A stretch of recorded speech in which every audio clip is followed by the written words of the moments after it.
BRS సమయంలో భూముల విక్రయాలని చెప్పి 12,034 కోట్లు 177 ఎకరాలు ఒక దగ్గర.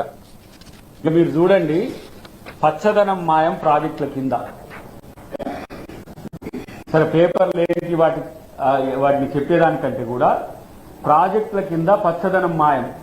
కాళేశ్వరం కోసం 7,829 ఎకరాల కేటాయింపు కాళేశ్వరం కోసం. ఇలా తాజాగా ఆసిఫాబాద్ లో దీనికి 3.35 హెక్టార్లకు సంబంధించిన వార్త ఇక్కడ కనబడుతుంది. ఇగో ఈయన ఇంతకు ముందు చెప్పిన చూడు, తెలంగాణ పరపతికి దర్పణం నియోపోలిస్ లో 100 కోట్లు ఒక ఎకరం. నియోపోలిస్ లో అడవి లేదు, గుట్ట లేవు, జీవకారుణ్యం లేదు, నెమళ్ళు లేవు, ఇంకా జింకలు లేవు, మీరు చెప్తున్న ఏమీ లేవు అక్కడ.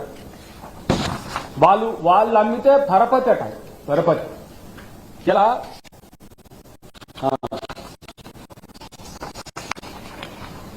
ఎకరం 100 కోట్లు నియోపోలిస్ సంబంధించిన దాంట్లో. 100 కోట్లు, 200 కోట్లు, 1000 కోట్లు, ఇదంతా కూడా వాళ్ళు అమ్మినే మీకు చెప్పడానికి ఒక ప్రయత్నం చేస్తున్నాం.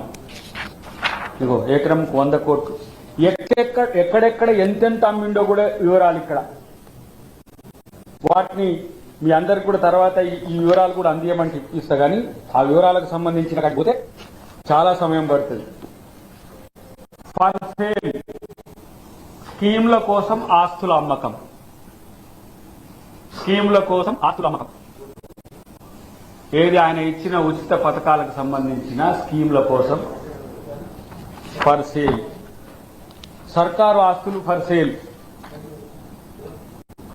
భూముల అమ్మకంతోనే అభివృద్ధి.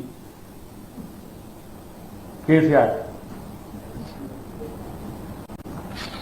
సన్నోళ్ళం సన్న బియ్యం ఇచ్చిందన్నాడు, ఇంతవరకు ఇయ్యలేదు. ఇక్కడ ఉంటుంది సర్ప్రైజ్, ఎప్పుడు ఇచ్చిండు మనోడు. సన్నోళ్ళం సన్న బియ్యం ఇచ్చినాం. అన్ని కూడా ఏం బియ్యం ఇచ్చిందో చూసినాం. ఇప్పుడు సన్న బియ్యం మేము మొదలు పెట్టినాం. భూముల అమ్మకంతోనే అభివృద్ధి.